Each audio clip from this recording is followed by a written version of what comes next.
الحمد لله نحمده ونستعينه ونستغفره ونعوذ بالله السميع العليم من الشيطان الرجيم من همزه ونفخه ونفثه اما بعد۔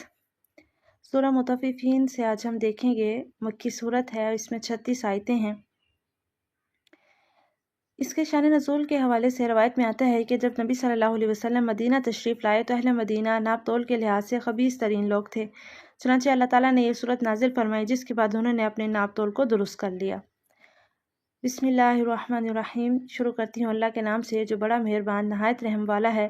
ویل للمطففین، بڑی خرابی ہے ناپ تول میں کمی کرنے والوں کی، کہ جب لوگوں سے انہیں ناپ کر لیتے ہیں تو پورا پورا لیتے ہیں، اور جب انہیں ناپ کر یا تول کر دیتے ہیں تو کم دیتے ہیں، یعنی لینے اور دینے کے الگ الگ پیمانے رکھنا اور اس طرح ڈنڈی مار کر ناپ تول میں کمی کرنا بہت بڑی اخلاقی بیماری ہے، جس کا نتیجہ دنیا و آخرت میں تباہی ہے۔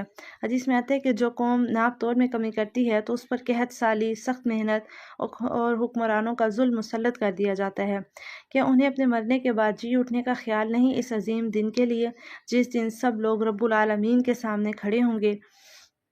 حدیث میں آتا ہے کہ جس وقت رب العالمین کے لیے کھڑے ہوں گے تو پسینہ انسانوں کے آدھے آدھے کانوں تک پہنچا ہوگا۔ ایک اور روایت میں ہے کہ قیامت والے دن سورج مخلوق کے اتنا قریب ہوگا کہ 1 میل کی مقدار کے قریب فاصلہ ہوگا۔ حدیث کے راوی حضرت سلیم بن عامر کہتے ہیں کہ میں نہیں جانتا کہ نبی صلی اللہ علیہ وسلم نے میل سے زمین کی مسافت میل مراد لیا ہے یا وہ سلائی جس سے سرما آنکھوں میں ڈالا جاتا ہے۔ بس لوگ اپنے اعمال کے مطابق پسینے میں ہوں گے۔ یہ پسینہ کسی کے ٹخنوں تک، کسی کے گھٹنوں تک، کسی کی کمر تک ہوگا، اور کسی کے لیے یہ لگام بنا ہوا ہوگا، یعنی اس کے منہ تک پسینہ ہوگا۔ یقیناً بدکاروں کا نامہ اعمال سجین میں ہے۔ سجین قید خانے کو کہتے ہیں، مطلب ہے کہ قید خانے کی طرح ایک نہایت تنگ مقام ہے، اور بعض کہتے ہیں کہ یہ زمین کے سب سے نچلے حصے میں ایک جگہ ہے جہاں کافروں، ظالموں اور مشرکوں کی روحیں اور ان کے نامہ اعمال جمع اور محفوظ ہوتے ہیں۔ تجھے کیا معلوم سجین کیا ہے؟ یہ تو لکھی ہوئی کتاب ہے۔ اس دن جھٹلانے والوں کی بڑی خرابی ہے۔ جو جزا و سزا کے دن کو جھٹلاتے رہے، اسے صرف وہی جھٹلاتا ہے جو حد سے آگے نکل جانے والا اور گنہگار ہوتا ہے۔ جب اس کے سامنے ہماری آیتیں پڑھی جاتی ہیں تو کہہ دیتا ہے کہ یہ اگلوں کے افسانے ہیں، یوں نہیں بلکہ ان کے دلوں پر ان کے اعمال کی وجہ سے زنگ چڑھ گیا ہے۔ جس میں آتا ہے بندہ جب گناہ کرتا ہے تو اس کے دل پر ایک سیاہ نقطہ پڑ جاتا ہے، اگر وہ توبہ کر لیتا ہے تو وہ سیاہی دور کر دی جاتی ہے، اور اگر توبہ کی بجائے گناہ پر گناہ کیا جاتا ہے تو وہ سیاہی بڑھتی جاتی ہے حتیٰ کہ اس کے پورے دل پر چھا جاتی ہے۔ ہرگز نہیں، یہ لوگ اس دن اپنے رب سے اوٹ میں رکھے جائیں گے، پھر یہ لوگ بالیقین جہنم میں جھونکے جائیں گے، پھر کہہ دیا جائے گا کہ یہی ہے وہ جسے تم جھٹلاتے رہے۔ یقیناً نیکوکاروں کا نامہ مال علیجین میں ہے۔ تجھے کیا پتا علیجین کیا ہے؟ وہ تو لکھی ہوئی کتاب ہے، مقرب فرشتے اس کا مشاہدہ کرتے ہیں۔ یقیناً نیک لوگ بڑی نعمتوں میں ہوں گے، مسحریوں پر بیٹھے دیکھ رہے ہوں گے، تو ان کے چہروں سے ہی نعمتوں کی تر و تازگی پہچان لوگے۔ یہ لوگ خالص شراب پلائے جائیں گے۔ رحیقٌ، صاف، شفاف اور خالص شراب کو کہتے ہیں جس میں کسی چیز کی آمیزش نہ ہو۔ مختومٌ، اس کے خالص پن کی مزید وضاحت کے لیے بولا گیا۔ بعض کے نزدیک یہ مخلوط کے معنی میں ہے، یعنی شراب میں کستوری کی آمیزش ہوگی جس سے اس کا ذائقہ دوبالا، خوشبو مزید خوشگن اور راحت افزا ہوگی۔ جس پر مشک کی مہر ہوگی، سبقت لے جانے والوں کو اسی میں سبقت کرنی چاہیے، اور اس کی آمیزش تسنیم کی ہوگی، یعنی وہ چشمہ جس کا پانی مقرب لوگ پئیں گے۔ گناہ گار لوگ ایمان والوں کی ہنسی اڑایا کرتے تھے اور ان کے پاس سے گزرتے ہوئے آپس میں نیکی آنکھ کے اشارے کرتے، اور جب اپنے والوں کی طرف لوٹتے تو دل لگیاں کرتے، اور جب انہیں دیکھتے تو کہتے یقیناً یہ لوگ گمراہ ہیں۔ یہ ان پر پاسباں بنا کر تو نہیں بھیجے گے، پس آج ایمان والے ان کافروں پر ہنسیں گے، تختوں پر بیٹھے دیکھ رہے ہوں گے کہ اب ان منکروں نے جیسا یہ کرتے تھے پورا پورا بدلہ پا لیا۔ سورہ انشقاق ہے، مکی صورت ہے، اس میں 25 آیتیں ہیں۔ بسم اللہ الرحمن الرحیم، شروع کرتی ہوں اللہ کے نام سے جو بڑا مہربان نہایت رحم والا ہے۔ اذا السماء انشقت، جب آسمان پھٹ جائے گا، وَأَذِنَتْ لِرَبِّهَا وَحُقَّتْ، اور اپنے رب کے حکم پر کان لگائے گا اور اسی کے وہ لائق ہے، اور جب زمین کھینچ کر پھیلا دی جائے گی اور اس میں جو ہے وہ اسے اگل دے گی اور خالی ہو جائے گی، یعنی اس میں جو مردے دفن ہیں سب زندہ ہو کر باہر نکل آئیں گے، جو خزانے اس کے بطن میں موجود ہیں انہیں ظاہر کر دے گی اور خود بالکل خالی ہو جائے گی، اور اپنے رب کے حکم پر کان لگائے گی اور اسی کے وہ لائق ہے۔ اے انسان، تو اپنے رب سے ملنے تک یہ کوشش اور تمام کام اور محنتیں کر کے اس سے ملاقات کرنے والا ہے، تو اس وقت جس شخص کے داہنے ہاتھ میں نامہ مال دیا جائے گا اس کا حساب تو بڑی آسانی سے لیا جائے گا، آسان حساب یہ ہے کہ مومن کا نامہ مال پیش ہوگا، اس کی غلطیاں بھی اس کے سامنے لائی جائیں گی، پھر اللہ تعالیٰ اپنی رحمت اور فضل و کرم سے انہیں معاف فرما دے گا۔ حضرت عائشہ فرماتی ہیں کہ آپ صلی اللہ علیہ وسلم نے فرمایا، جس کا حساب لیا گیا وہ ہلاک ہو گیا۔ میں نے کہا، اللہ کے رسول، اللہ مجھے آپ پر قربان کرے، کیا اللہ تعالیٰ نے یہ نہیں فرمایا جس کے داہنے ہاتھ میں نامہ مال دیا گیا اس کا آسان حساب ہوگا؟ آپ نے وضاحت فرمائی، آسان حساب سے مراد تو پیشی ہے، مومن رب کے سامنے پیش کیے جائیں گے۔ جس کا مناقشہ ہوا یعنی پوچھ گچھ شروع ہوگی وہ تو مارا گیا۔ ایک اور روایت میں ہے، حضرت عائشہ فرماتی ہیں، نبی صلی اللہ علیہ وسلم اپنی بعض نماز میں یہ دعا پڑھتے، اللہم حاسبنی حسابا یسیرا، اے اللہ میرا آسان حساب فرمانا۔ نماز سے فراغت کے بعد میں نے پوچھا کہ حساب یسیرا کا کیا مطلب ہے؟ آپ نے فرمایا، اللہ تعالیٰ اس کا نامہ مال دیکھ کے اور پھر اسے معاف فرما دے، اور وہ اپنے اہل کی طرف ہنسی خوشی لوٹ آئے گا۔ ہاں، جس شخص کا نامہ مال اس کی پیٹھ کے پیچھے سے دیا جائے گا تو وہ موت کو بلانے لگے گا اور بھڑکتی ہوئی جہنم میں داخل ہوگا۔ یہ شخص اپنے متعلقین میں خوش تھا، اس کا خیال تھا کہ اللہ کی طرف لوٹ کر ہی نہ جائے گا، کیوں نہیں، حالانکہ اس کا رب اسے بخوبی دیکھ رہا ہے۔ مجھے شفق کی قسم اور رات کی اور اس کی جمع کردہ چیزوں کی قسم، اور چاند کی جبکہ وہ کامل ہو جاتا ہے، یعنی عزت تسک کے معنی ہے جب وہ مکمل ہو جائے، جیسے وہ 13ویں کی رات سے 16ویں تاریخ کی رات تک رہتا ہے۔ یقیناً تم ایک حالت سے دوسری حالت پر پہنچو گے، انہیں کیا ہو گیا ہے، ایمان نہیں لاتے، اور جب ان کے پاس قرآن پڑھا جاتا ہے تو سجدہ نہیں کرتے، بلکہ جنہوں نے کفر کیا وہ جھٹلا رہے ہیں، اور اللہ تعالیٰ خوب جانتا ہے جو کچھ یہ دلوں میں رکھتے ہیں۔ انہیں المناک عذابوں کی خوشخبری سنا دو۔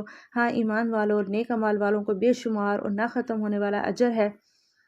سورہ بروج کا آغاز ہے، مکی صورت ہے، اس میں 22 آیتیں ہیں۔ نبی صلی اللہ علیہ وسلم ظہر اور عصر میں سورۃ طارق اور سورۃ بروج پڑھا کرتے تھے۔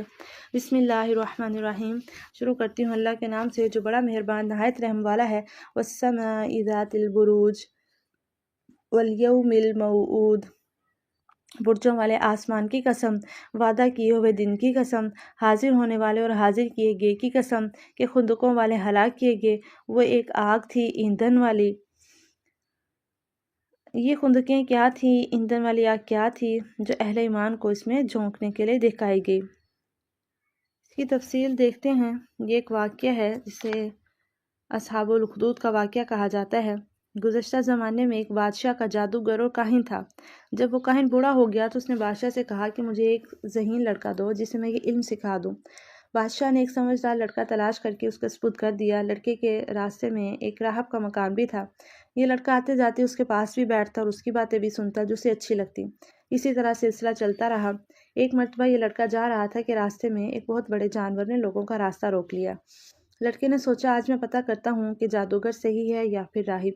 اس نے ایک پتھر پکڑا اور کہا، اے اللہ، اگر راہب کا معاملہ تیرے نزدیک جادوگر کے معاملے سے بہتر اور پسندیدہ ہے تو اس جانور کو مار دے تاکہ لوگوں کی آمد و رفت جاری ہو جائے۔ یہ کہہ کر اس نے پتھر مارا اور وہ جانور مر گیا۔ لڑکے نے جا کر یہ واقعہ راہب کو بتلایا۔ راہب نے کہا، بیٹے، اب تم فضل و کمال کو پہنچ گئے ہو اور تمہاری آزمائش شروع ہونے والی ہے، لیکن اس دور ابتلا میں میرا نام ظاہر نہ کرنا۔ یہ لڑکا مادر زاد اندھے، برس اور دیگر بعض بیماریوں کا علاج بھی کرتا تھا، لیکن ایمان باللہ کی شرط پر، اسی شرط پر اس نے بادشاہ کے ایک نابینا مصاحب کی آنکھیں بھی اللہ سے دعا کر کے صحیح کر دیں۔ لڑکا یہی کہتا تھا کہ اگر تم ایمان لے آؤ گے تو میں اللہ سے دعا کروں گا، وہ شفا عطا فرما دے گا۔ چنانچہ اس کی دعا سے اللہ شفا یاب بھی فرما دیتا ہے۔ یہ خبر بادشاہ تک بھی پہنچی تو وہ بہت پریشان ہوا۔ بعض اہل ایمان کو تو اس نے قتل کروا دیے۔ اس لڑکے کے بارے میں اس نے چند آدمیوں کو کہا کہ اسے پہاڑ کی چوٹی پر لے جا کر نیچے پھینک دو۔ اس نے اللہ سے دعا کی، پہاڑ میں لرزش پیدا ہوئی جس سے وہ سب گر کر مر گئے اور اللہ نے اسے بچا لیا۔ بادشاہ نے اسے دوسرے آدمیوں کے سپرد کر کے کہا کہ کشتی میں بٹھا کر سمندر کے بیچ میں لے جا کر اسے پھینک دو۔ وہاں بھی اس کی دعا سے کشتی الٹ گئی جس سے وہ سب غرق ہو گئے اور یہ بچ گیا۔ اس لڑکے نے بادشاہ سے کہا کہ اگر تو مجھے ہلاک کرنا چاہتا ہے تو اس کا طریقہ یہ ہے کہ ایک کھلے میدان میں لوگوں کو جمع کرو اور بسم اللہ رب الغلام کہہ کر مجھے تیر مارنا۔ بادشاہ نے ایسا ہی کیا جس سے وہ لڑکا مر گیا، لیکن سارے لوگ پکار اٹھے کہ ہم اس لڑکے کے رب پر ایمان لائے۔ بادشاہ اور زیادہ پریشان ہو گیا، چنانچہ اس نے خندقیں کھدوائیں اور اس میں آگ جلوائی اور کہہ دیا کہ جو ایمان سے انحراف نہ کرے اس کو آگ میں پھینک دو۔ اس طرح ایماندار آتے رہے اور آگ کے حوالے ہوتے رہے، حتیٰ کہ ایک عورت آئی جس کے ساتھ ایک بچہ تھا۔ وہ ذرا گھبرائی تو بچہ بول پڑا کہ اماں صبر کر، تو حق پر ہے۔ تو یہ واقعہ تھا جو اصحاب الاخدود کا واقعہ کہلاتا ہے۔ جبکہ وہ لوگ اس کے آس پاس بیٹھے تھے اور مسلمانوں کے ساتھ جو کر رہے تھے اس کو اپنے سامنے دیکھ رہے تھے۔ یہ لوگ ان مسلمانوں کے کسی اور گناہ کا بدلہ نہیں لے رہے تھے سوائے اس کے کہ وہ اللہ غالب لائی کے حمد کی ذات پر ایمان لائے تھے، جس کے لیے آسمان و زمین کا ملک ہے اور اللہ تعالیٰ کے سامنے ہر چیز موجود ہے۔ بے شک جن لوگوں نے مسلمان مردوں اور عورتوں کو ستایا پھر توبہ بھی نہ کی تو ان کے لیے جہنم کا عذاب ہے اور جلنے کا عذاب ہے۔ بے شک ایمان قبول کرنے والوں اور نیک کام کرنے والوں کے لیے وہ باغات ہیں جن کے نیچے نہریں بہہ رہی ہیں، یہی بڑی کامیابی ہے۔ یقیناً تیرے رب کی پکڑ بڑی سخت ہے، وہی پہلی مرتبہ پیدا کرتا ہے اور وہی دوبارہ پیدا کرے گا۔ وہ بڑا بخشنے والا اور بہت محبت کرنے والا ہے، عرش کا مالک عظمت والا ہے، جو چاہے اسے کر گزرنے والا ہے۔ تجھے لشکروں کی خبر بھی ملی ہے، یعنی فرعون اور سمود کی، کچھ نہیں بلکہ کافر تو جھٹلانے میں پڑے ہوئے ہیں اور اللہ تعالیٰ بھی انہیں ہر طرف سے گھیرے ہوئے ہے، بلکہ یہ قرآن ہے بڑی شان والا، لوح محفوظ میں لکھا ہوا ہے۔ سورۃ طارق کا آغاز ہے، مکی صورت ہے، اس میں 17 آیتیں ہیں۔ حضرت خالد عدوانی کہتے ہیں کہ میں نے رسول اللہ صلی اللہ علیہ وسلم کو بازار ثقیف میں کمان یا لاٹھی کے سہارے پر کھڑے دیکھا کہ آپ میرے پاس مدد حاصل کرنے آئے تھے۔ میں نے وہاں آپ سے سورۃ طارق سنی، میں نے اسے یاد کر لیا جبکہ میں بھی مسلمان نہیں ہوا تھا۔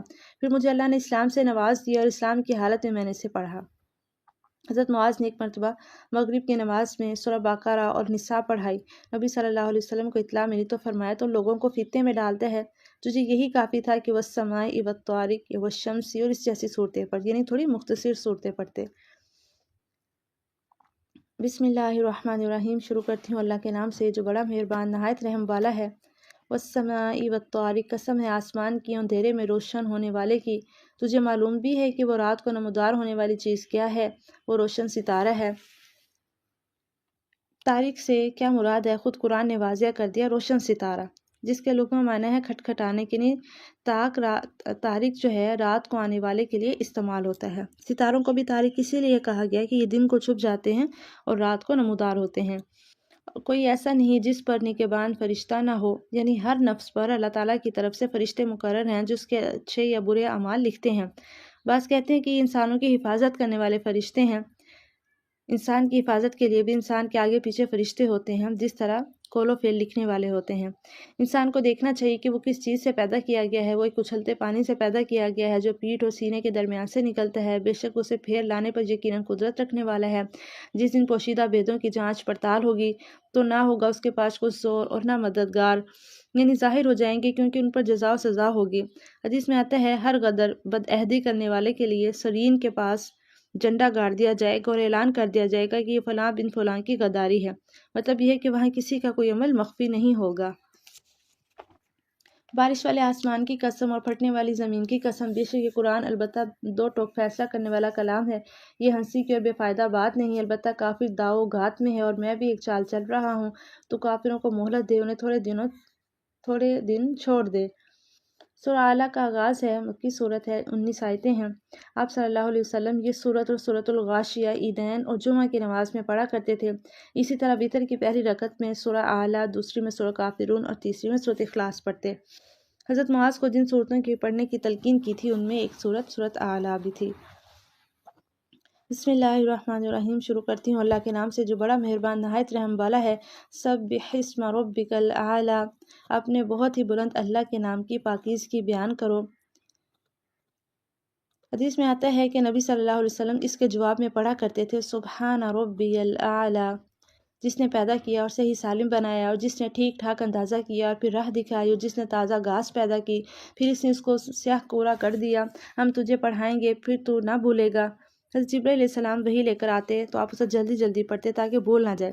اللہ تعالیٰ نے فرمایا اس طرح جلدی نہ کرے، نازل شدہ وحی کو ہم پڑھوائیں گے، یعنی آپ کی زبان پر جاری کر دیں گے، بس آپ اسے بھولیں گے نہیں مگر جسے اللہ چاہے گا، لیکن اللہ نے ایسا نہیں چاہا اس لیے آپ کو سب کچھ یاد ہی رہا۔ مگر جو کچھ اللہ چاہے وہ ظاہر و پوشیدہ کو جانتا ہے۔ ہم آپ کے لیے آسانی پیدا کر دیں گے تو آپ نصیحت کرتے رہیں گے، نصیحت کچھ فائدہ دے، ڈرنے والا تو نصیحت لے گا، ہاں بدبخت اس سے گریز کرے گا جو بڑی آگ میں جائے گا جہاں پھر نہ وہ مرے گا نہ جیے گا بلکہ حالت نزاع میں پڑا رہے گا۔ یعنی اس نصیحت سے فائدہ نہیں اٹھا سکیں گے کیونکہ ان کا کفر پر اصرار اور اللہ کی نافرمانیوں میں انہماک جاری رہتا ہے۔ ان کے برعکس جو لوگ صرف اپنے گناہوں کی سزا بھگتنے کے لیے عارضی طور پر جہنم میں رہ گئے ہوں گے، انہیں اللہ تعالیٰ ایک طرح کی موت دے دے گا۔ حتیٰ کہ وہ آگ میں جل کر کوئلہ ہو جائیں گے۔ پھر اللہ تعالیٰ انبیاء وغیرہ کی سفارش سے ان کو گروہوں کی شکل میں نکالے گا، ان کو جنت کی نہر میں ڈالا جائے گا۔ جنتی بھی ان پر پانی ڈالیں گے جس سے وہ اسی طرح جی اٹھیں گے جیسے سیلاب کے کوڑے پر دانہ اگاتا ہے۔ بے شک اس نے فلاح پا لی جو پاک ہو گیا اور جس نے اپنے رب کا نام یاد رکھا اور نماز پڑھتا رہا، لیکن تم تو دنیا کی زندگی کو ترجیح دیتے ہو اور آخرت بہت بہتر اور بہت بقا والی ہے۔ یہ باتیں پہلی کتابوں میں بھی ہیں، یعنی ابراہیم اور موسیٰ کی کتابوں میں۔ سورہ غاشیہ کا آغاز ہے، مکی صورت ہے، اس میں 26 آیتیں ہیں۔ بعض روایت میں ہے آپ صلی اللہ علیہ وسلم جمعہ کی نماز میں سورہ جمعہ کے ساتھ سورہ غاشیہ بھی پڑھا کرتے۔ بسم اللہ الرحمن الرحیم، شروع کرتی ہوں اللہ کے نام سے جو بڑا مہربان نہایت رحم والا ہے۔ هل اتاک حدیث الغاشیہ، کیا تجھے بھی چھپا لینے والی قیامت کی خبر پہنچی ہے؟ اس دن بہت سے چہرے ذلیل ہوں گے اور محنت کرنے والے تھکے ہوئے ہوں گے۔ وہ دہکتی ہوئی آگ میں جائیں گے اور نہایت گرم چشمے کا پانی ان کو پلایا جائے گا، ان کے لیے سوائے کانٹے دار درختوں کے اور کچھ نہ ہوگا۔ یہ کانٹے دار درخت جسے خشک ہونے پر جانور بھی کھانا پسند نہیں کرتے۔ بہرحال یہ بھی زقوم کی طرح ایک نہایت تلخ، بد مزہ اور ناپاک ترین کھانا ہوگا۔ جو جزو بدن بنے گا نہ اس سے بھوک مٹے گی، جو نہ موٹا کرے گا نہ بھوک مٹائے گا۔ بہت سے چہرے اس دن تر و تازہ اور آسودہ حال ہوں گے، اپنی کوشش پر خوش ہوں گے، بلند و بالا جنتوں میں ہوں گے جہاں کوئی بیہودہ بات نہیں سنے گے، جہاں بہتا ہوا چشمہ ہوگا اور اس میں اونچے اونچے تخت ہوں گے اور آب خورے رکھے ہوئے ہوں گے اور کتار میں لگے ہوئے تکیے ہوں گے اور مخملی مستندیں پھیلی پڑی ہوں گی۔ کیا یہ اونٹوں کو نہیں دیکھتے وہ کس طرح پیدا کیے گئے ہیں؟ اونٹ عرب میں عام تھے اور ان عربوں کی غالب سواری بھی یہی تھی، اسی لیے اللہ تعالیٰ نے اسی کا ذکر فرمایا کہ اس کی خلقت پر غور و فکر کرو۔ اللہ نے اسے کتنا بڑا وجود عطا کیا ہے، کتنی قوت طاقت اس کے اندر رکھی ہے، اس کے باوجود وہ تمہارے لیے نرم اور تابع ہے، تم اس پر جتنا چاہو بول۔ وہ غیب کا جاننے والا ہے اور اپنے غیب پر کسی کو مطلع نہیں کرتا سوائے اس پیغمبر کے جسے وہ پسند کرے، لیکن اس کے بھی آگے پیچھے پہرے دار مقرر کر دیتا ہے تاکہ ان کے اپنے رب کے پیغام پہنچا دینے کا علم ہو جائے۔ اللہ تعالیٰ نے ان کے آس پاس کی تمام چیزوں کا احاطہ کر رکھا ہے اور ہر چیز کی گنتی کا شمار کر رکھا ہے۔ سورہ مزمل کا آغاز ہے، مکی صورت ہے، اس میں 20 آیتیں اور 2 رکوع ہیں۔ بسم اللہ الرحمن الرحیم۔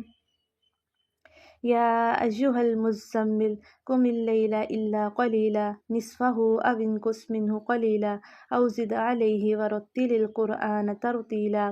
اے کپڑے میں لپٹنے والے، رات کے وقت نماز میں کھڑے ہو جاؤ مگر کم، آدھی رات یا اس سے بھی کچھ کم کر لے یا اس پر بڑھا دے، اور قرآن کو ٹھہر ٹھہر کر پڑھا کر۔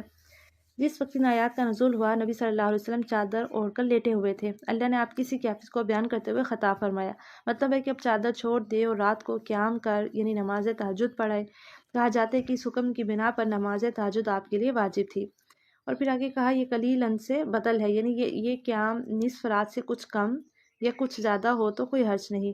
حدیث میں آتا ہے کہ آپ کی قرات ترتیل کے ساتھ ہی ہوتی تھی اور آپ نے اپنی امت کو بھی ترتیل کے ساتھ یعنی ٹھہر ٹھہر کر پڑھنے کی تلقین کی۔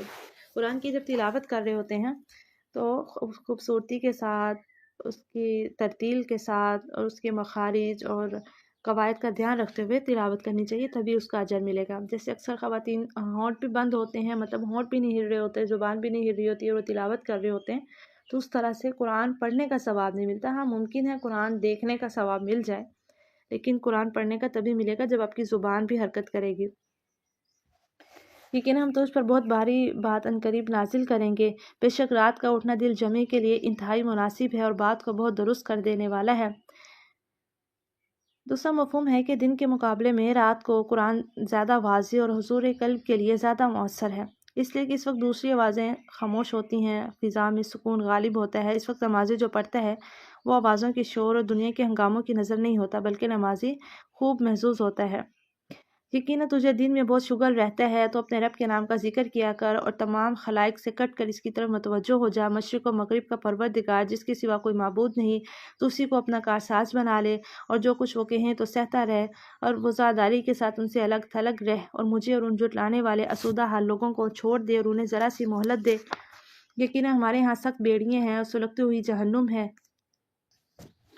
اور حلق میں اٹکنے والا کھانا ہے اور درد دینے والا عذاب ہے، جس دن زمین اور پہاڑ تھر تھر آ جائیں گے اور پہاڑ مثل بربری ریت کے ٹیلوں کے ہو جائیں گے۔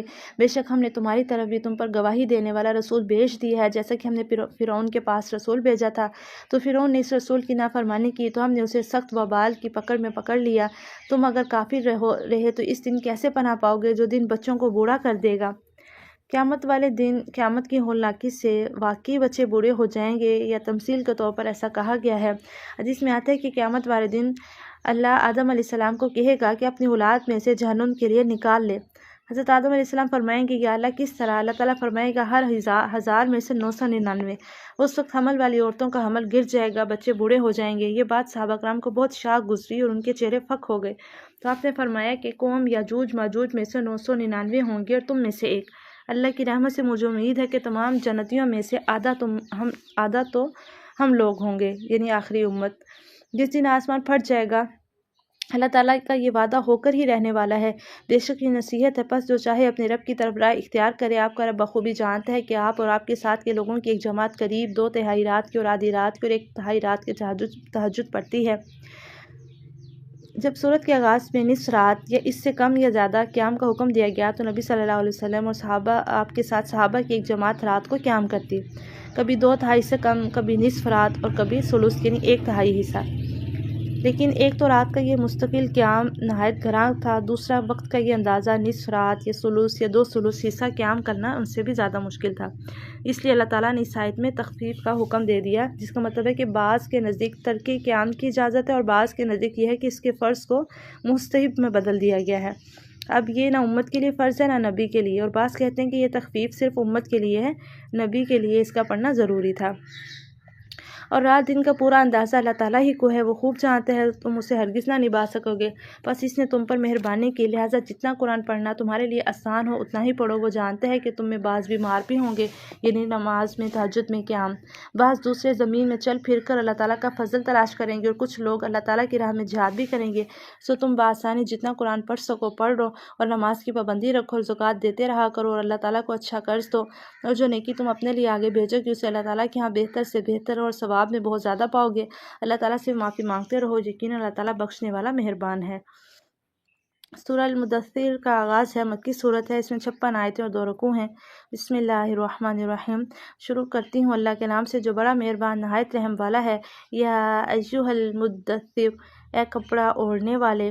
سب سے پہلے جو وحی نازل ہوئی وہ اقرأ بسم ربک الذی خلق ہے، اس کے بعد وحی میں وقفہ ہو گیا اور کافی عرصہ وحی نہیں آئی۔ نبی صلی اللہ علیہ وسلم سخت مضطرب اور پریشان رہتے۔ ایک روز اچانک پھر وہی فرشتہ جو غار ہیرا میں پہلی مرتبہ وحی لے کر آیا تھا، آپ نے دیکھا کہ آسمان اور زمین کے درمیان ایک کرسی پر بیٹھا ہے، جس سے آپ پر ایک خوف ستاری ہو گیا، اور گھر جا کر گھر والوں سے کہا مجھے کوئی کپڑا اڑا دو، مجھے کوئی کپڑا اڑا دو۔ چنانچہ انہوں نے آپ کے جسم پر ایک کپڑا ڈال دیا۔ اسی حالت میں یہ وحی جو ہے نازل ہوئی۔ کھڑا ہو جا اور آگاہ کر دے اور اپنے رب کی بڑائی بیان کر، اپنے کپڑوں کو پاک رکھ، ناپاکی کو چھوڑ دے اور احسان کر کے زیادہ لینے کی خواہش نہ کر، اور اپنے رب کی راہ میں صبر کر۔ بس جب کہ سور میں پھونک ماری جائے گی تو وہ دن بڑا سخت دن ہوگا جو کافروں پر آسان نہ ہوگا۔ مجھے اور اسے چھوڑ دے جسے میں نے اکیلا پیدا کیا ہے اور اسے بہت سا مال دے رکھا ہے، اور حاضر باش فرزند بھی، اور میں نے اسے بہت کچھ کشادگی دے رکھی ہے، پھر بھی اس کی چاہت ہے کہ میں اسے اور زیادہ دوں۔ نہیں، وہ ہماری آیتوں کا مخالف ہے، عنقریب میں اسے ایک سخت چڑھائی چڑھاؤں گا۔ اس نے غور کر کے تجویز کی، اسے ہلاکت ہو کیسی تجویز سوجھی۔ وہ پھر غارت ہو کس طرح اندازہ کیا۔ اس نے پھر دیکھا، پھر تیوری چڑھائی اور منہ بنایا، پھر پیچھے ہٹ گیا اور غرور کیا اور کہنے لگا یہ تو صرف جادو ہے جو نقل کیا جا رہا ہے، سوائے انسانی کلام کے کچھ بھی نہیں۔ میں عنقریب اسے دوزخ میں ڈالوں گا، اور تجھے کیا خبر کہ دوزخ کیا چیز ہے؟ نہ وہ باقی رکھتی ہے نہ چھوڑتی ہے، کھال کو جھلسا دیتی ہے، اور اس میں 19 فرشتے مقرر ہیں۔ ہم نے دوزخ کے داروغے صرف فرشتے رکھے ہیں، اور ہم نے ان کی تعداد صرف کافروں کی آزمائش کے لیے مقرر کی ہے۔ یہ مشرکین قریش کا رد ہے۔ جب جہنم کے داروغوں کا اللہ نے ذکر فرمایا تو ابو جہل نے جماعت قریش کو خطاب کرتے ہوئے کہا کہ کیا تم میں سے ہر 10 آدمیوں کا گروپ ایک فرشتے کے لیے کافی نہیں ہوگا؟ بعض کہتے ہیں کہ کلدہ نامی شخص نے، جسے اپنی طاقت پر بڑا گھمنڈ تھا، کہا تم سب صرف 2 فرشتے سنبھال لینا، 17 فرشتوں کو تو میں اکیلا ہی کافی ہوں گا۔ کہتے ہیں کہ اس نے آپ صلی اللہ علیہ وسلم کو کشتی کا بھی کئی مرتبہ چیلنج دیا اور ہر مرتبہ شکست کھائی، مگر ایمان نہیں لایا۔ اس کے علاوہ رکانہ بن عبد یزید کے ساتھ بھی آپ نے کشتی لڑی تھی، لیکن وہ شکست کھا کر مسلمان ہو گیا۔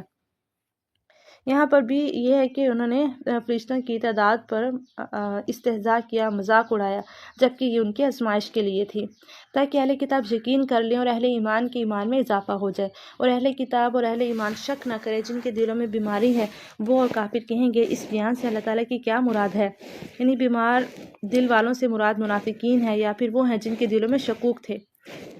اس طرح اللہ تعالیٰ جسے چاہتا ہے گمراہ کرتا ہے، جسے چاہتا ہے ہدایت دیتے ہیں۔ تیرے رب کے لشکروں کو اس کے سوا کوئی نہیں جانتا، یعنی یہ تو صرف 19 فرشتے گنے نا، جبکہ رب کے ہاں تو ایسے ایسے اللہ کے لشکر ہیں کہ جن کے ذریعے سے اللہ تعالیٰ عذاب دے سکتے ہیں، پوری قوم کو اجاڑ سکتے ہیں۔ یہ تو کل بنی آدم کے لیے سراسر پند و نصیحت ہے۔ سچ کہتا ہوں، قسم ہے چاند کی اور رات کی جب وہ پیچھے ہٹے اور صبح کی جب روشن ہو جائے، کہ یقیناً وہ جہنم بڑی چیزوں میں سے ایک ہے۔ بنی آدم کو ڈرانے والی، یعنی اسے جو تم میں آگے بڑھنا چاہے یا پیچھے ہٹنا چاہے، ہر شخص اپنے اعمال کے بدلے میں گروی ہے۔ رہن گروی رکھنے کو کہتے ہیں، یعنی ہر شخص اپنے عمل کا گروی ہے۔ وہ عمل اسے عذاب سے چھڑا لے گا اگر نیک ہوگا، یا اسے ہلاک کر دے گا اگر برا ہوگا۔ مگر دائیں ہاتھ والے کہ وہ بہشتوں میں بیٹھے ہوئے گناہ گاروں سے سوال کرتے ہوں گے، تمہیں دوزخ میں کس چیز نے ڈالا؟ وہ جواب دیں گے، ہم نمازی نہ تھے، نہ مسکینوں کو کھانا کھلاتے تھے، اور ہم بحث کرنے والوں کا ساتھ دے کر بحث مباحثہ میں مشغول رہا کرتے تھے۔ اچھا، یہاں سے دیکھیں اس میں یہ چیزیں آئیں کہ جہنم میں کون سے اعمال کی وجہ سے انسان جائے گا کہ نماز نہیں پڑھتے تھے، نمازی نہیں تھے۔ تو اس رمضان میں اس چیز کا بھی ارادہ کریں اور وعدہ کریں اپنے آپ سے کہ انشاءاللہ آئندہ کبھی کوئی نماز قضا نہیں کرنی، ہمیشہ 5 وقت کی نماز اول وقت میں پڑھنے کی کوشش کرنی ہے، اور مسکین کو کھانا کھلانا ہے، غریبوں کو کھانا کھلانا ہے جتنا ممکن ہو، جہاں ممکن ہو۔ اور بحث کے حوالے سے جو بات کی گئی کہ علم کے بغیر بحث نہیں کرنی، اگر آپ کے پاس علم ہے، آپ نے خود باقاعدہ علم حاصل کیا ہے، پھر تو آپ کسی دوسرے کے ساتھ، اور وہ بھی آگے علم والا ہے، تو آپ علمی مباحثہ کر سکتے ہیں۔ لیکن آپ بغیر علم کے، بغیر آپ کسی مدرسے میں گئے، بغیر آپ نے قرآن کا ترجمہ پڑھے، تفسیر پڑھے، سال لگائے، زندگیاں لگائے اس کے لیے، آپ اپنے آپ کو عالم سمجھ بیٹھتے ہیں، اور ایک سٹیٹس کے اوپر، ایک چھوٹی سی بات کے اوپر فیس بک پہ جا کے جو بحث مباحثہ کرتے ہیں صرف اس علم کے اوپر جو آپ کو باپ دادا سے ملا، سنی سنائی باتوں پہ ملا، تو یہ انتہائی آپ کہہ لیں کہ ناسمجھی اور بے وقوفی کی بات ہے۔ اور روز جزا کو جھٹلاتے تھے، یہاں تک کہ ہمیں موت آ گئی، پس انہیں سفارش کرنے والوں کی سفارش نفع نہ دے گی۔ انہیں کیا ہو گیا ہے کہ نصیحت سے منہ موڑتے ہیں، گویا کہ وہ بدکے ہوئے گدھے ہیں جو شیر سے بھاگے ہوں، بلکہ ان میں سے ہر شخص چاہتا ہے کہ اسے کھلی ہوئی کتابیں دی جائیں۔ ہرگز ایسا نہیں ہو سکتا، بلکہ یہ قیامت سے بے خوف ہیں۔ سچی بات تو یہ ہے کہ یہ قرآن ایک نصیحت ہے، اب جو چاہے اس سے نصیحت حاصل کرے، اور وہ اس وقت نصیحت حاصل کریں گے جب اللہ تعالیٰ چاہے۔ وہ اسی لائق ہے کہ اس سے ڈرے، اور اسی لائق بھی کہ وہ بخشے۔ سورہ قیامہ کا آغاز ہے، مکی صورت ہے، 40 آیت اور 2 رکوع ہیں۔ بسم اللہ الرحمن الرحیم۔ لا اقسم بیوم القیامہ ولا اقسم بالنفس اللوامہ۔ میں قسم کھاتا ہوں قیامت کے دن کی، اور قسم کھاتا ہوں اس نفس کی جو ملامت کرنے والا ہو۔ کیا انسان یہ خیال کرتا ہے کہ ہم اس کی ہڈیاں جمع کریں گے ہی نہیں؟ ہاں ضرور کریں گے، ہم تو قادر ہیں کہ اس کی پور تک درست کر دیں، بلکہ انسان تو چاہتا ہے کہ آگے آگے نافرمانیاں کرتا جائے۔ پوچھتا ہے قیامت کا دن کب آئے گا؟ بس جس وقت کہ نگاہ پتھرا جائے گی اور چاند بے نور ہو جائے گا، اور سورج و چاند جمع کر دیے جائیں گے۔ اس دن انسان کہے گا، آج بھاگنے کی جگہ کہاں ہے؟ نہیں کوئی پناہ گاہ، آج تو تیرے پروردگار کی طرف ہی قرارگاہ ہے۔ آج انسان کو اس کے آگے بھیجے ہوئے اور پیچھے چھوڑے ہوئے کاموں سے آگاہ کیا جائے گا، بلکہ انسان خود اپنے اوپر آپ حجت ہے، یعنی اس کے اپنے ہاتھ، پاؤں، زبان، دیگر اعضاء گواہی دیں گے، اور یہ بھی کہ انسان کو اس نے خود پتہ ہوگا اس نے کون کون سے عیب کیے، اگرچہ کتنے ہی بہانے پیش کرے۔ اے نبی، آپ قرآن کو جلدی یاد کرنے کے لیے اپنی زبان کو حرکت نہ دیں، یعنی جب جبرائیل علیہ السلام وحی لے کر آتے تو آپ صلی اللہ علیہ وسلم جلدی جلدی پڑھنے لگتے کہ کہیں کوئی لفظ بھول نہ جائے۔ اللہ نے آپ کو فرشتے کے ساتھ اس طرح پڑھنے سے منع فرمایا، کہا کہ اس کا یاد کروانا تو ہمارے ذمہ ہے، اس کا جمع کرنا اور آپ کی زبان سے پڑھنا ہمارے ذمہ ہے۔ ہم جب اسے پڑھ لیں تو آپ اس کے پڑھنے کی پیروی کریں، پھر اس کا واضح کر دینا ہمارے ذمہ ہے۔ نہیں تم جلدی ملنے والی دنیا کی محبت رکھتے ہو اور آخرت کو چھوڑ بیٹھتے ہو۔ اس روز بہت سے چہرے تر و تازہ اور بارونق ہوں گے، اپنے رب کی طرف دیکھتے ہوں گے، اور کتنے ہی چہرے اس دن بد رونق اور اداس ہوں گے، سمجھتے ہوں گے اس کے ساتھ کمر توڑ دینے والا معاملہ کیا جائے گا۔ نہیں جب روح ہنسلی تک پہنچے گی اور کہا جائے گا کوئی جھاڑ پھونک کرنے والا ہے، اور جان لیا اس نے کہ یہ وقت جدائی ہے، اور پنڈلی سے پنڈلی لپٹ جائے گی، آج تیرے پروردگار کی طرف چلنا ہے، اس نے نہ تو تصدیق کی اور نہ نماز ادا کی۔ یعنی موت کے وقت کی جو کیفیت ہوتی ہے اس کو بیان کیا جا رہا ہے کہ ہنسلی تک روح پہنچ جائے گی، اور اس ٹائم پہ پھر جو جس کی موت آئی ہوتی ہے اس کو احساس ہو جاتا ہے کہ اب جو ہے وہ میری زندگی ختم ہو رہی ہے، میری روح نکل رہی ہے، تو پھر وہ کہے گا کہ کوئی جھاڑ پھونک کرنے والا ہے، کوئی دم درود کر دے، کوئی مجھ پہ کچھ پڑھ دے کہ میں اس تکلیف سے باہر نکل آؤں، اور جان لے گا کہ یہ جدائی کا وقت ہے۔ اور پھر جیسے انسان کی موت آتی ہے تو اس کی ٹانگیں سیدھی کر دی جاتی ہے، پنڈلی سے پنڈلی جوڑ دی جاتی ہے، اس کیفیت کو سامنے رکھا گیا۔ بلکہ جٹلایا اور روح گردانی کی، پھر اپنے گھر والوں کے پاس اتراتا ہوا گیا، افسوس ہے تجھ پر، حسرت ہے تجھ پر، وائے ہے اور خرابی ہے تیرے لیے۔ کیا انسان یہ سمجھتا ہے کہ اسے بیکار چھوڑ دیا جائے گا؟ کیا وہ ایک گاڑے پانی کا قطرہ نہ تھا جو ٹپکایا گیا تھا، پھر وہ لہو کا لوتھڑا ہو گیا، پھر اللہ نے اسے پیدا کیا اور درست بنایا، پھر اس سے جوڑے یعنی نر و مادہ بنائے۔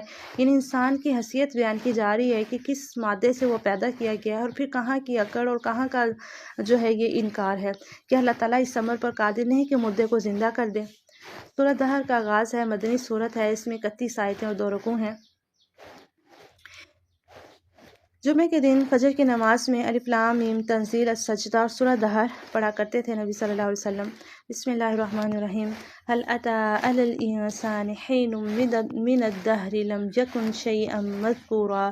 یقیناً گزرا ہے انسان پر ایک وقت زمانے میں جب کہ کوئی قابل ذکر چیز نہ تھا، بے شک ہم نے انسان کو ملے جلے نطفے سے امتحان کے لیے پیدا کیا اور اس کو سنتا دیکھتا بنایا، ہم نے اسے راہ دکھائی، اب خواہ وہ شکر گزار بنے خواہ نہ شکرا بنے۔ جیسے حدیث میں بھی آتا ہے کہ ہر شخص اپنے نفس کی خرید و فروخت کرتا ہے، پس اسے ہلاک کر دیتا ہے یا اسے آزاد کروا لیتا ہے، یعنی اپنے عمل و کسب کے ذریعے سے ہلاک یا آزاد کرواتا ہے۔ اگر شر کمائے گا تو اپنے نفس کو ہلاک کرے گا، خیر کمائے گا تو نفس کو آزاد کر لے گا۔ یقیناً ہم نے کافروں کے لیے زنجیریں اور توق اور شعلوں والی آگ تیار کر رکھی ہے، بے شک نیک لوگ وہ جام پئیں گے جن کی آمیزش کافور کی ہے، جو ایک چشمہ ہے جس سے اللہ کے بندے پئیں گے، اس کی نہریں نکال لے جائیں گے جدھر چاہیں گے، جو نظر پوری کرتے ہیں اور اس دن سے ڈرتے ہیں جس کی برائی چاروں طرف پھیل جانے والی ہے۔ یعنی صرف ایک اللہ کی عبادت و اطاعت کرتے ہیں، نظر بھی مانتے ہیں تو صرف اللہ کے لیے اور پھر اسے پورا کرتے ہیں۔ نظر بھی ایک طرح کی عبادت ہے اور ہم اللہ کے علاوہ کسی اور کے نام کی نظر نہیں مانگ سکتے۔ حدیث میں ہے کہ جس شخص نے نظر مانی کہ وہ اللہ کی اطاعت کرے گا تو وہ اس کی ضرور اطاعت کرے، اور جس نے معصیت الہی کی نظر مانی تو وہ اللہ کی نافرمانی نہ کرے یعنی اسے پورا نہ کرے۔ اور اللہ تعالیٰ کی محبت میں کھانا کھلاتے ہیں مسکین، یتیم اور قیدیوں کو، یعنی طعام کی محبت کے باوجود وہ اللہ کی رضا کے لیے ضرورت مندوں کو کھانا کھلاتے ہیں۔ قیدی اگر غیر مسلم ہو تب بھی اس کے ساتھ حسن سلوک کی تاکید کا حکم ہے، جیسے جنگ بدر کے کافر قیدیوں کی بابت آپ صلی اللہ علیہ وسلم نے صحابہ کو حکم دیا کہ ان کی تکریم کرو، چنانچہ صحابہ پہلے انہیں کھانا کھلاتے اور خود بعد میں کھاتے۔ اسی طرح سے غلام اور نوکر چاکر کے ساتھ بھی حسن سلوک کی تاکید فرمائی۔ آپ صلی اللہ علیہ وسلم کی آخری وصیت بھی یہی تھی کہ نماز اور اپنے غلاموں کا خیال رکھنا۔ ہم تو تمہیں صرف اللہ کی رضامندی کے لیے کھلاتے ہیں، نہ تم سے بدلہ چاہتے ہیں نہ شکر گزاری، بے شک ہم اپنے پروردگار سے اس دن کا خوف رکھتے ہیں جو اداسی اور سختی والا ہوگا۔ پس انہیں اللہ تعالیٰ نے اس دن کی برائی سے بچا لیا اور انہیں تازگی اور خوشی پہنچائی، تازگی چہروں پر ہوگی اور خوشی دلوں میں۔ جب انسان کا دل مسرت سے لبریز ہوتا ہے تو اس کا چہرہ بھی مسرت سے خوش ہوتا ہے، چمک اٹھتا ہے۔ نبی صلی اللہ علیہ وسلم کے بارے میں آتا ہے کہ جب آپ خوش ہوتے تو آپ کا چہرہ مبارک اس طرح روشن ہوتا ہے گویا چاند کا ٹکڑا ہے۔ سبحان اللہ۔ اور انہیں ان کے صبر کے بدلے جنت اور ریشمی لباس عطا فرمائے گا۔ صبر کا مطلب ہے کہ دین کی راہ میں جو تکلیفیں آئیں انہیں خندہ پشانتی سے برداشت کیا، اللہ کی اطاعت میں نفس کی خواہشات کو لذات کو قربان کیا اور نافرمانیوں سے اجتناب کرتے رہے۔ یہ وہاں تختوں پر تکیے لگائے بیٹھے ہوں گے، نہ وہاں آفتاب کی گرمی دیکھیں گے، نہ یہ رات سراسر سلامتی کی ہوتی ہے اور فجر کے طلوع ہونے تک رہتی ہے۔ سورہ بجینہ کا آغاز ہے، مدنی سورت ہے، اس میں 8 آیتیں ہیں۔ اس کا دوسرا نام سورہ لم یکن بھی ہے۔ حدیث میں ہے نبی صلی اللہ علیہ وسلم نے حضرت ابی بن کعب سے فرمایا تھا کہ اللہ نے مجھے حکم دیا کہ میں سورہ لم یکن الذین کفروا تجھے پڑھ کر سناؤں۔ حضرت ابی نے پوچھا کہ اللہ نے آپ کے سامنے میرا نام لیا ہے؟ آپ نے فرمایا ہاں، جس پر مارے خوشی کی حضرت ابی کی آنکھوں میں آنسو آ گئے۔ شروع کرتی ہوں اللہ کے نام سے جو بڑا مہربان نہایت رحم والا ہے۔ اہل کتاب کے کافر و مشرک لوگ جب تک کہ ان کے پاس ظاہر دلیل نہ آ جائے باز رہنے والے نہ تھے۔ وہ دلیل یہ تھی کہ اللہ تعالیٰ کا ایک رسول جو پاک صحیفے پڑھے جن میں صحیح اور درست احکام ہو۔ اہل کتاب اپنے پاس ظاہر دلیل آ جانے کے بعد ہی اختلاف میں پڑ کر متفرق ہو گئے۔ انہیں اس کے سوا کوئی حکم نہیں دیا گیا کہ صرف اللہ تعالیٰ کی عبادت کریں، اس سے لیکن دین کو خالص رکھیں، ابراہیم حنیف کے دین پر اور نماز کو قائم رکھیں اور زکوٰۃ دیتے رہیں، یہی ہے دین سیدھی ملت کا۔ بے شک جو لوگ اہل کتاب میں سے کافر ہوئے اور مشرکین سب دوزخ کی آگ میں جائیں گے جہاں وہ ہمیشہ ہمیشہ رہیں گے۔ یہ لوگ بدترین خلائق ہیں۔ بے شک جو لوگ ایمان لائے اور نیک عمل کیے یہ لوگ بہترین خلائق ہیں۔ ان کا بدلہ ان کے رب کے پاس ہمیشگی والی جنتیں ہیں جن کے نیچے نہریں بہہ رہی ہیں، جن میں وہ ہمیشہ ہمیشہ رہیں گے۔ اللہ تعالیٰ ان سے راضی ہوا اور یہ اس سے راضی ہوئے۔ یہ ہے اس کے لیے جو اپنے پروردگار سے ڈرے۔ سورہ زلزال ہے، مدنی صورت ہے، اس میں 8 آیتیں ہیں۔ بسم اللہ الرحمن الرحیم۔ جب زمین پوری طرح جھنجھوڑ دی جائے گی اور اپنے بوجھ باہر نکال پھینکے گی، یعنی زمین میں جتنے انسان دفن ہیں وہ زمین کا بوجھ ہیں جنہیں زمین قیامت والے دن باہر نکال پھینکے گی، یعنی اللہ کے حکم سے سب زندہ ہو کر باہر نکل آئیں گے۔ یہ دوسرے نفخے میں ہوگا۔ اسی طرح زمین کے خزانے بھی باہر نکل آئیں گے۔ انسان کہنے لگے گا اسے کیا ہو گیا ہے، یعنی دہشت زدہ ہو کر کہے گا کہ اسے کیا ہو گیا ہے، یہ کیوں اس طرح ہل رہی ہے اور اپنے خزانے اگل رہی ہے۔ اس دن زمین اپنی سب خبریں بیان کر دے گی۔ حدیث میں نبی صلی اللہ علیہ وسلم نے یہ آیت تلاوت فرمائی، پوچھا جانتے ہو زمین کی خبریں کیا ہیں؟ صحابہ نے عرض کیا اللہ اور اس کے رسول ہی بہتر جانتے ہیں۔ آپ نے فرمایا اس کی خبریں یہ ہیں کہ جس بندے یا بندی نے زمین کی پشت پر جو کچھ کیا ہوگا اس کی گواہی دے گی، کہے گی فلاں فلاں شخص نے فلاں فلاں عمل فلاں فلاں دن میں کیا تھا۔ اس روز لوگ مختلف جماعتیں ہو کر واپس لوٹیں گے تاکہ انہیں ان کے اعمال دکھا دیے جائیں، بس جس نے ذرا برابر نیکی کی ہوگی وہ اسے دیکھ لے گا اور جس نے ذرا برابر برائی کی ہوگی وہ اسے بھی دیکھ لے گا۔ سورہ عادیات مکی صورت ہے، اس میں 11 آیتیں ہیں۔ بسم اللہ الرحمن الرحیم۔ ہانپتے ہوئے دوڑنے والے گھوڑوں کی قسم، پھر ٹاپ کر آگ جھاڑنے والوں کی قسم، پھر صبح کے وقت دھاوا بولنے والوں کی قسم۔ بس اس وقت گرد و غبار اڑاتے ہیں، پھر اسی کے ساتھ فوجوں کے درمیان گھس جاتے ہیں۔ یقیناً انسان اپنے رب کا بڑا ناشکرہ ہے، یقیناً خود بھی اس پر گواہ ہے۔ یہ مال کی محبت میں بڑا سخت ہے کہ اسے وہ وقت معلوم نہیں جب قبروں میں جو کچھ ہے نکال لیا جائے گا اور سینوں کی پوشیدہ باتیں ظاہر کر دی جائیں گی۔ بے شک ان کا رب اس دن ان کے حال سے پورا باخبر ہوگا۔ سورہ قاریہ مکی صورت ہے، اس میں 11 آیتیں ہیں۔ بسم اللہ الرحمن الرحیم۔ کھڑکھڑا دینے والی کیا ہے کھڑکھڑا دینے والی، تجھے کیا معلوم کہ وہ کھڑکھڑا دینے والی کیا ہے؟ جس دن انسان بکھرے ہوئے پروانوں کی طرح ہو جائیں گے اور پہاڑ دھنی ہوئی رنگین اون کی طرح ہو جائیں گے، پھر جس کے پلڑے بھاری ہوں گے وہ تو دل پسند آرام کی زندگی میں ہوگا، اور جس کے پلڑے ہلکے ہوں گے اس کا ٹھکانہ ہاویہ ہے۔ تجھے کیا معلوم وہ کیا ہے، وہ تند و تیز آگ ہے۔ جس طرح حدیث میں بھی آتا ہے کہ انسان دنیا میں جو آگ جلاتا ہے یہ جہنم کی آگ کا 70واں حصہ ہے۔ جہنم کی آگ دنیا کی آگ سے 69 درجے زیادہ ہے۔ ایک اور حدیث میں ہے آگ نے اپنے رب سے شکایت کی کہ میرا ایک حصہ دوسرے حصے کو کھائے جا رہا ہے۔ اللہ تعالیٰ نے اسے 2 سانس لینے کی اجازت فرما دی، ایک سانس گرمی میں اور ایک سانس سردی میں۔ بس جو سخت سردی ہوتی ہے اس کا ٹھنڈا سانس ہے، اور جب نہایت سخت گرمی ہوتی ہے وہ اس کا گرم سانس ہے۔ ایک اور حدیث میں آپ نے فرمایا جب گرمی زیادہ سخت ہو تو نمازیں ٹھنڈی کر کے پڑھو، اس لیے کہ گرمی کی شدت جہنم کے جوش کی وجہ سے ہے۔ ٹھنڈی کرنے سے مراد یہ ہے کہ جیسے ظہر کی نماز میں تھوڑی تاخیر کر دی جاتی ہے، اس کو تھوڑا وقت اس کا آگے کر دیا جاتا ہے، عصر کی نماز بھی تھوڑی سی آگے ٹائمنگ ہو جاتی ہے، جیسے اوقات جو ہے وہ اوپر نیچے ہوتے رہتے ہیں۔ سورۃ تکاثر مکی صورت ہے، اس میں 8 آیتیں ہیں۔ بسم اللہ الرحمن الرحیم۔ زیادتی کی چاہت نے تمہیں غافل کر دیا یہاں تک کہ تم قبرستان جا پہنچے، ہرگز نہیں تم عنقریب معلوم کر لو گے، ہرگز نہیں پھر تمہیں جلد علم ہو جائے گا، ہرگز نہیں اگر تم یقینی طور پر جان لو تو بے شک تم جہنم دیکھ لو گے اور تم اسے یقین کی آنکھ سے دیکھ لو گے، پھر اس دن تم سے ضرور بضرور نعمتوں کا سوال ہوگا۔ سورہ العصر مکی صورت ہے، اس میں 3 آیتیں ہیں۔ بسم اللہ الرحمن الرحیم۔ زمانے کی قسم، بے شک انسان نقصان میں ہے سوائے ان لوگوں کے جو ایمان لائے اور نیک عمل کیے اور جنہوں نے آپس میں حق کی وصیت کی اور ایک دوسرے کو صبر کی نصیحت کی۔ یہاں پر مختصر سی صورت میں اتنا بڑا پیغام ہے جو اللہ تعالیٰ نے دیا ہے کہ تمام انسان خسارے میں ہے، اور خسارہ اسے کہتے ہیں ٹوٹل لاس ہے، کچھ بھی فائدہ ہاتھ کو نہیں آیا، آپ نے اپنا ہر چیز لگا دی لیکن آپ کو اس میں سے کچھ فائدہ نہ پہنچا، سوائے 4 لوگوں کے۔ وہ 4 لوگ کیا ہے؟ جو لوگ ایمان لاتے ہیں اور نیک عمل کرتے ہیں اور دوسروں کو حق کی وصیت کرتے ہیں، خیر کی بات پہنچاتے ہیں، نیکی کی بات پہنچاتے ہیں، امر بالمعروف اور نہی عن المنکر کا فریضہ سر انجام دیتے ہیں، اور صبر خود بھی کرتے ہیں اور صبر کی تلقین کرتے ہیں۔ سورہ حمزہ مکی صورت ہے، اس میں 9 آیتیں ہیں۔ بسم اللہ الرحمن الرحیم۔ بڑی خرابی ہے ہر ایسے شخص کی جو عیب ٹٹولنے والا، غیبت کرنے والا ہو، جو مال کو جمع کرتا جائے اور گنتا جائے، وہ سمجھتا ہے کہ اس کا مال اس کے پاس سدا رہے گا، ہرگز نہیں، یہ تو ضرور توڑ پھوڑ دینے والی آگ میں پھینک دیا جائے گا، اور تجھے کیا معلوم کہ ایسی آگ کیا ہوگی؟ وہ اللہ تعالیٰ کی سلگائی ہوئی آگ ہوگی جو دلوں پر چڑھتی چلی جائے گی، وہ ان پر ہر طرف سے بند کی ہوئی ہوگی بڑے ستونوں میں، یعنی اس کی حرارت دلوں تک پہنچ جائے گی۔ ویسے تو دنیا کی آگ کے اندر بھی یہ خاصیت ہے کہ وہ ہر چیز کو جلا ڈالتی ہے، لیکن دنیا میں یہ آگ دل تک پہنچ نہیں پاتی، انسان کی موت اس سے قبل ہی واقع ہو جاتی ہے۔ جہنم میں ایسا نہیں ہوگا، وہ آگ دلوں تک بھی پہنچ جائے گی لیکن موت نہیں آئے گی، بلکہ آرزو کے باوجود موت نہیں آئے گی۔ جہنم کے دروازے اور راستے بند کر دیے جائیں گے تاکہ کوئی باہر نہ نکل سکے، اور انہیں لوہے کی میخوں کے ساتھ باندھ دیا جائے گا، استغفر اللہ، جو لمبے لمبے ستونوں کی طرح ہوں گے۔ بعض کے نزدیک احمد ان سے مراد بیڑیاں ہیں یا توق ہیں، اور بعض کے نزدیک ستون ہیں جن میں انہیں عذاب دیا جائے گا۔ سورہ فیل مکی ہے اور اس میں 5 آیتیں ہیں۔ اس میں واقعہ اصحاب الفیل کا تذکرہ ہے۔ بسم اللہ الرحمن الرحیم۔ کیا تو نے نہ دیکھا کہ تیرے رب نے ہاتھی والوں کے ساتھ کیا کیا؟ حبشہ کے بادشاہ کی طرف سے یمن میں ابرہۃ الاشرم گورنر تھا۔ اس نے صنعاء میں ایک بہت بڑا گرجا گھر تعمیر کیا اور کوشش کی کہ لوگ خانہ کعبہ کی بجائے عبادت اور حج و عمرہ کے لیے ادھر آیا کریں۔ یہ بات اہل مکہ اور دیگر قبائل عرب کے لیے سخت ناگوار تھی، چنانچہ ان میں سے ایک شخص نے ابرہہ کے بنائے ہوئے عبادت خانے کو غلاظت سے پلید کر دیا، جس کی اطلاع اس کو کر دی گئی۔ کسی نے اس طرح اس گرجا گھر کو ناپاک کر دیا ہے، جس پر اس نے خانہ کعبہ کو ڈھانے کا عزم کر لیا اور ایک لشکر جرار لے کر مکے پر حملہ آور ہوا۔ کچھ ہاتھی بھی اس کے ساتھ تھے۔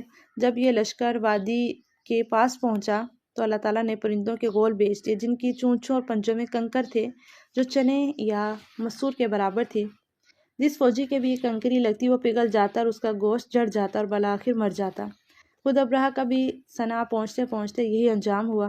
اس طرح اللہ تعالیٰ نے اپنے گھر کی حفاظت فرمائی۔ مکے کے قریب پہنچ کر ابرہہ کے لشکر نے نبی صلی اللہ علیہ وسلم کے دادا کے جو مکے کے سردار تھے اونٹوں پر قبضہ کر لیا، جس پر عبد المطلب نے آ کر ابرہہ سے کہا کہ تو میرے اونٹ واپس کر دے جو تیرے لشکریوں نے پکڑے ہیں۔ باقی رہا خانہ کعبہ کا مسئلہ، جس کو ڈھانے کے لیے تو آیا ہے، وہ تیرا معاملہ اللہ کے ساتھ ہے، وہ اللہ کا گھر ہے، وہی اس کا محافظ ہے، تو جانے اور بیت اللہ کا مالک جانے۔ کیا ان کے مکر کو بیکار نہیں کر دیا اور ان پر پرندوں کے جھنڈ بھیج دیے جو انہیں مٹی اور پتھر کی کنکریاں مار رہے تھے، پس انہیں کھائے ہوئے بھوسے کی طرح کر دیا۔ بسم اللہ الرحمن الرحیم۔ لإیلاف قریش ایلافہم رحلۃ الشتاء والصیف۔ قریش کے مانوس کرنے کے لیے، یعنی انہیں جاڑے اور گرمی کے سفر سے مانوس کرنے کے لیے، بس انہیں چاہیے کہ اسی گھر کے رب کی عبادت کرتے رہے جس نے انہیں بھوک میں کھانا دیا اور ڈر میں امن و امان دیا۔ سورہ ماعون مکی ہے جس میں 7 آیتیں ہیں۔ شروع کرتا ہوں اللہ کے نام۔ بسم اللہ الرحمن الرحیم۔ ارأیت الذی یکذب بالدین فذلک الذی یدعو الیتیم۔ کیا تو نے اسے بھی دیکھا جو روز جزا کو جھٹلاتا ہے؟ یہی وہ ہے جو یتیم کو دھکے دیتا ہے اور مسکین کو کھانا کھلانے کی ترغیب نہیں دیتا۔ ان نمازیوں کے لیے افسوس ہے جو اپنی نماز سے غافل ہیں۔ نماز سے غافل کون ہے؟ اس سے مراد وہ لوگ ہیں جو نماز یا تو پڑھتے ہی نہیں، یا پہلے پڑھتے رہے پھر سست ہو گئے، یا نماز کو اس کے اپنے مسنون وقت میں نہیں پڑھتے، جب جی چاہتا ہے پڑھ لیتے ہیں، یا تاخیر سے پڑھنے کو معمول بنا لیتے ہیں، یا خوش و خضوع کے ساتھ نہیں پڑھتے۔ یہ سارے ہی مفہوم اس میں آ جاتے ہیں۔ ان ساری کوتاہیوں سے بچنا ہے۔ جو ریاکاری کرتے ہیں اور برتنے کی چیز روکتے ہیں۔ سورہ کوثر مکی ہے، اس میں 3 آیتیں ہیں۔ اس سورت کا دوسرا نام سورۃ النحر بھی ہے، نحری۔ بسم اللہ الرحمن الرحیم۔ یقیناً ہم نے تجھے حوض کوثر اور بہت کچھ دیا، بس تو اپنے رب کے لیے نماز پڑھ اور قربانی کر، یقیناً تیرا دشمن ہلا وارث اور بے نام و نشان ہے۔ یہ حوض کوثر ایک نہر ہے جو نبی صلی اللہ علیہ وسلم کو دی گئی، اور قیامت والے دن اب اپنی امت کو یہاں سے سیراب کریں گے، یعنی پانی پلائیں گے۔ سورہ کافرون مکی ہے، اس میں 6 آیات ہیں۔ بسم اللہ الرحمن الرحیم۔ صحیح حدیث سے ثابت ہے کہ رسول اللہ صلی اللہ علیہ وسلم طواف کی 2 رکعتوں اور فجر اور مغرب کی سنتوں میں قل یا ایھا الکافرون اور سورہ اخلاص پڑھتے۔ اسی طرح آپ نے بعض صحابہ کو فرمایا کہ رات کو سوتے وقت یہ سورت پڑھ کر سو گے تو شرک سے بری قرار پاؤ گے۔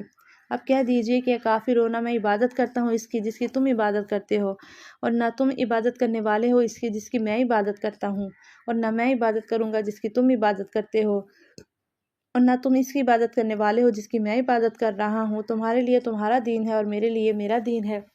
سورہ نصر مدنی ہے، اس میں 3 آیتیں ہیں۔ بسم اللہ الرحمن الرحیم۔ نزول کے اعتبار سے یہ آخری صورت ہے۔ جس وقت یہ صورت نازل ہوئی تو بعض صحابہ سمجھ گئے کہ اب نبی صلی اللہ علیہ وسلم کا آخری وقت آ گیا ہے، اسی لیے آپ کو تسبیح، تمہید اور استغفار کا حکم دیا گیا ہے۔ حضرت ابن عباس، حضرت عمر رضی اللہ تعالیٰ عنہ کا بھی واقعہ اس حوالے سے صحیح بخاری میں موجود ہے۔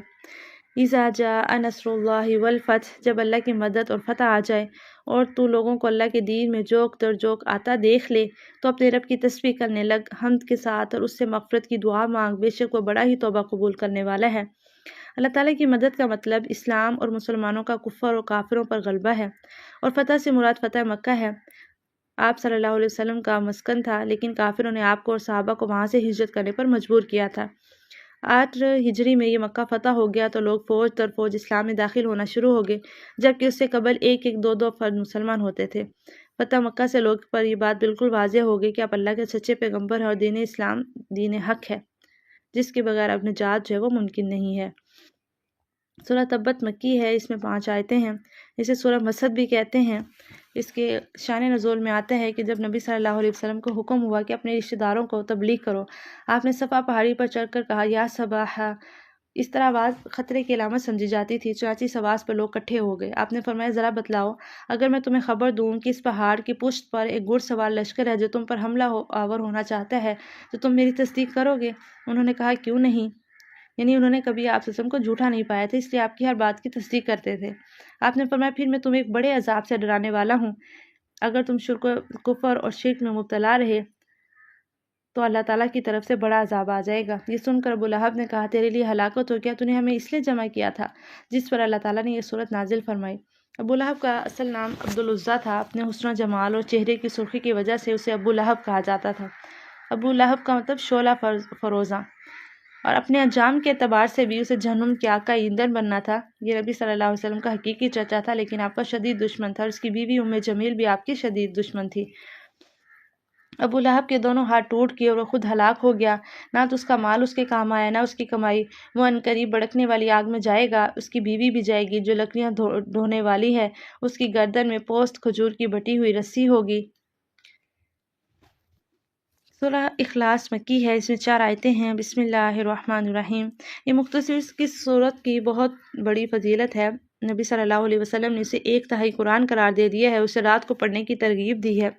بعض صحابہ ہر رکعت میں دیگر صورتوں کے ساتھ اسے بھی پڑھا کرتے تھے، جس پر نبی صلی اللہ علیہ وسلم نے فرمایا کہ تمہاری اس کے ساتھ محبت تمہیں جنت میں داخل کر دے گی۔ اس کا سبب نزول یہ بیان کیا گیا کہ مشرکین نے آپ صلی اللہ علیہ وسلم سے کہا کہ اپنے رب کا نسب بیان کرو۔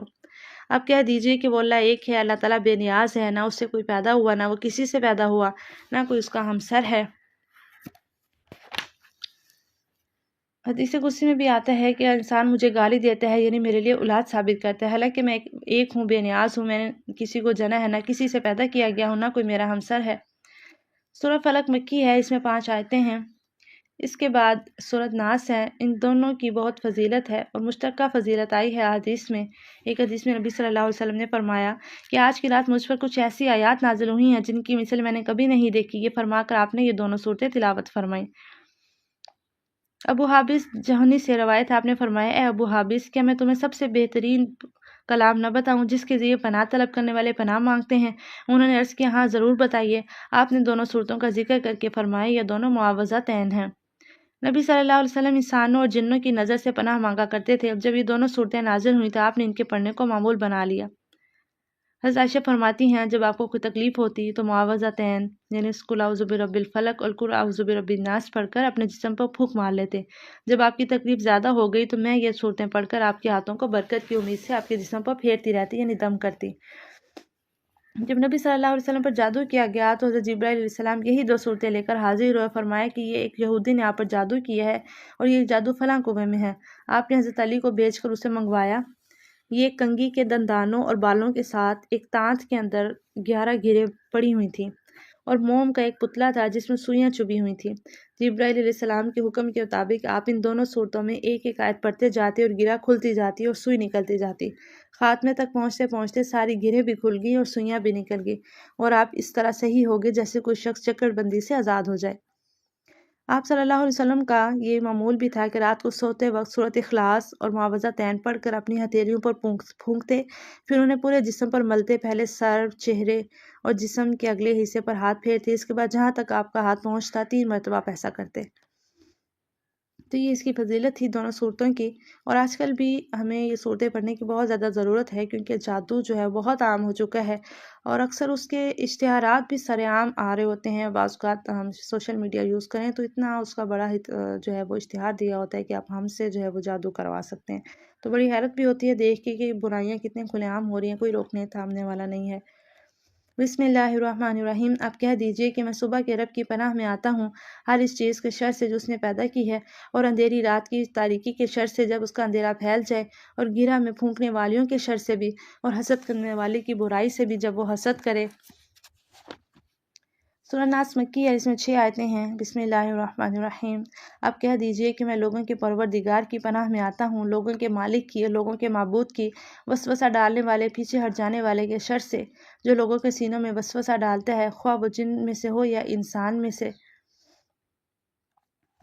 یہ وسوسہ ڈالنے والوں کی 2 قسمیں ہیں، ایک تو شیطان جن ہیں جن کو اللہ تعالیٰ نے انسانوں کو گمراہ کرنے کی قدرت دی ہے، اور ہر انسان کے ساتھ ایک شیطان اس کا ساتھی ہوتا ہے جو اس کو گمراہ کرتا رہتا ہے۔ حدیث میں آتا ہے جب نبی صلی اللہ علیہ وسلم نے یہ بات بتلائی تو صحابہ نے پوچھا کہ یا رسول اللہ کیا وہ آپ کے ساتھ بھی ہے؟ آپ نے فرمایا ہاں میرے ساتھ بھی ہے، لیکن اللہ نے اس پر میری مدد فرمائی اور وہ میرا متی ہو گیا، مجھے خیر کے علاوہ کسی بات کا حکم نہیں دیتا۔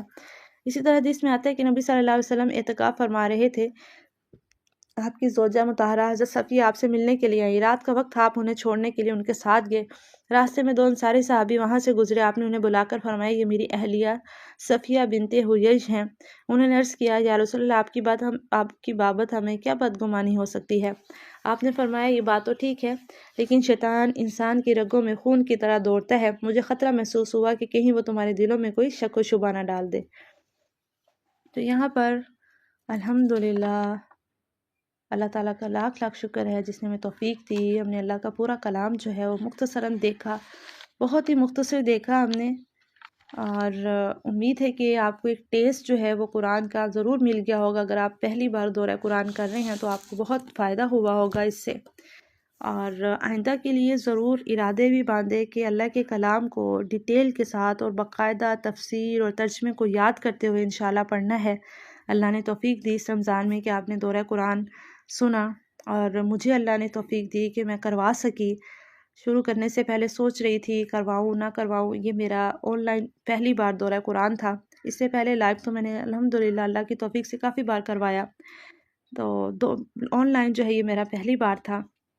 اور لائیو اور آن لائن میں فرق کافی ہوتا ہے، کیونکہ لائیو میں لوگ آپ کے سامنے بیٹھے ہوتے ہیں، ان کے تاثرات سامنے نظر آ رہے ہوتے ہیں، اور ایک فیلنگ ہوتی ہے، اور آپ زیادہ اچھا بیان کر پا رہے ہوتے ہیں، کیونکہ آپ کو پتہ لوگ سننے کے لیے بیٹھے ہیں سامنے، تو ایک چیز ہوتی ہے۔ اور آن لائن اب میں اکیلی بیٹھ کے ریکارڈنگ کرتی تھی تو مجھے بعض اوقات محسوس بھی ہوتا تھا کہ میرے سامنے کوئی نہیں بیٹھا ہوا، میں اکیلی بول رہی ہوں، لیکن پھر مجھے فیل کرنا پڑتا تھا کہ نہیں مجھے کچھ سننے والے لوگ ہیں جو سنیں گے، تو پھر میں اس فیلنگ کو لا کر جو اسے ریکارڈ کرتی تھی، اور میں نے کوشش کی کہ تھوڑے سے دورانیے میں آپ ضرور قرآن کو دیکھ سکیں، کیونکہ اکثر بچے والی خواتین ہوتی ہیں وہ نہیں پھر 2.5 یا 3 گھنٹے کی ریکارڈنگ سن سکتی ہے، حالانکہ دورہ قرآن بہت اچھے آن لائن ہو رہے تھے، بہت سے علماء کروا رہے تھے ماشاءاللہ سے، بہت سے اسپیکر ہیں جو بڑا اچھا دورہ قرآن کرواتے ہیں بہت ڈیٹیل کے ساتھ، لیکن یہ مختصر دورہ قرآن کا مقصد یہ تھا کہ جو ڈیٹیل سے نہیں لے پا رہے ہیں کم از کم وہ مختصر ضرور لے لیں۔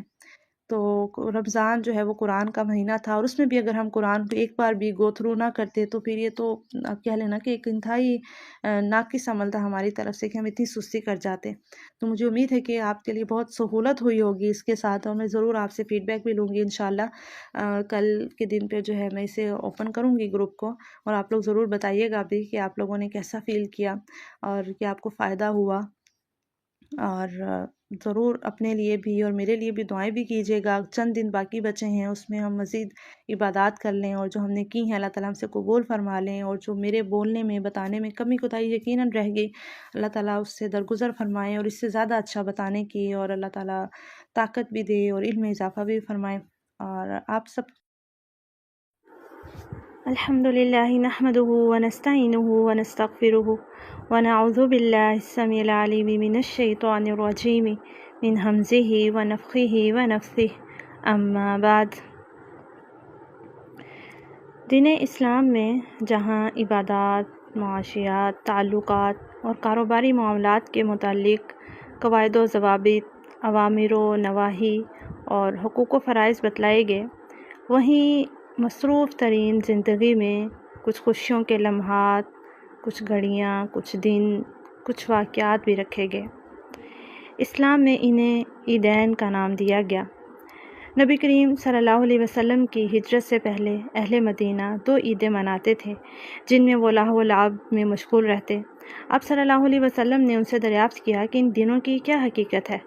ان لوگوں نے کہا کہ ہم اہل جاہلیت سے اسی طرح 2 تہوار مناتے آ رہے ہیں۔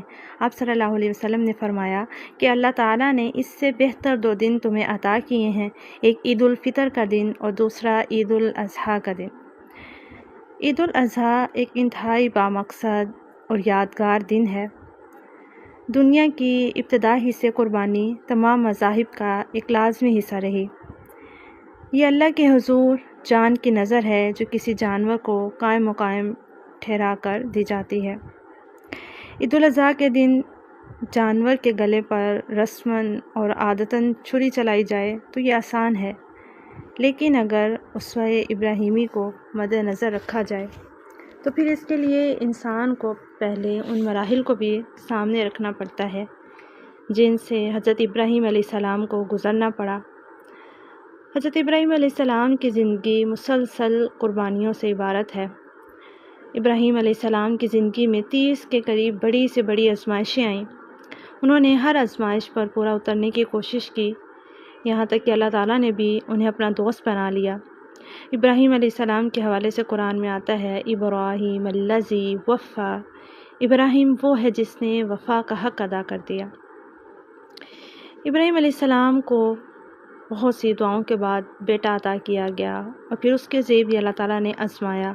پہلے اللہ نے حضرت ہاجرہ اور حضرت اسماعیل کو فاران کے بیابان میں چھوڑنے کا حکم دے دیا اور پھر قربان تک کرنے کا حکم دے دیا۔ طویل واقعہ ہے جسے آپ سب جانتے ہیں۔ مختصراً یہ کہ اللہ تعالیٰ نے بیٹے کے ذریعے سے بھی آزمایا، جس کے آگے بھی حضرت ابراہیم علیہ السلام نے سر تسلیم خم کر دیا۔ اسی قربانی کی یاد کو تازہ رکھنے کے لیے ہر سال عید الاضحیٰ پر قربانی کی سنت کو ادا کیا جاتا ہے۔ حدیث مبارکہ میں ملتا ہے کہ آپ صلی اللہ علیہ وسلم نے ہجرت کے بعد ہر سال قربانی کی، کسی سال ترک نہیں فرمائی۔ عید کے تمام امور میں نبی کریم صلی اللہ علیہ وسلم کی سنت کی پیروی کی خالص نیت کرنی چاہیے۔ نماز کے لیے جاتے ہوئے، نماز ادا کرتے ہوئے، نیا لباس پہنتے ہوئے، رشتہ داروں سے ملاقات کرتے ہوئے، قربانی کرتے ہوئے، قربانی کا گوشت تقسیم کرتے ہوئے۔ اسی طرح سے عید کے دن جو ہے غسل کرنا چاہیے، خوشبو لگانی چاہیے، نئے کپڑے پہننے چاہیے۔ عید الاضحیٰ میں قربانی سے پہلے کچھ نہ کچھ کھانا، کچھ نہ کھانا سنت ہے۔ جیسے کہ عید الفطر میں ہے کہ کچھ کھا کر جانا، یعنی نبی صلی اللہ علیہ وسلم کھجوریں کھا کر عید کی نماز کے لیے جایا کرتے تھے، لیکن عید الاضحیٰ میں قربانی سے پہلے کچھ نہ کھانا سنت ہے۔ قربانی کرنے والے کے لیے سنت یہ ہے کہ قربانی کے گوشت سے کھائے۔ عید کے دن سب سے پہلا کام نماز ہے عید کی۔ عید الاضحیٰ میں قربانی عید کی نماز سے واپس آنے کے بعد ادا کی جائے گی۔ نماز عید کے لیے پیدل جانا سنت ہے۔ نماز عید کے لیے ایک راستے سے جانا اور دوسرے راستے سے واپس آنا سنت ہے، اور عورتوں کو بھی عید کی نماز میں شرکت کے لیے لے کر جانا چاہیے۔ اسی لیے عید کی نماز کو کھلے میدانوں میں ادا کرنے کی تلقین کی گئی تاکہ حائضہ عورت بھی عید کی نماز کی دعا میں شرکت کر سکے۔ اور ایک اور بات جو ہمارے ہاں بہت سننے کو ملتی ہے کہ یہ عورتیں جو ہیں وہ عید کی نماز بھی خود ہی گھر میں ادا کر لیتی ہیں، جبکہ اس کی کوئی بھی دلیل نہیں ملتی۔ تو عید کی نماز کے لیے عید گاہ جایا جائے، خطبہ بھی سنا جائے اور عید کی نماز بھی ادا کی جائے، اور پھر وہاں پر موجود لوگوں سے عید بھی ملی جائے اور عید کی مبارکباد دی جائے۔ اور یہ چیز جو ہے ایک طرح سے انسان کے اندر خوشی بھی لاتی ہے۔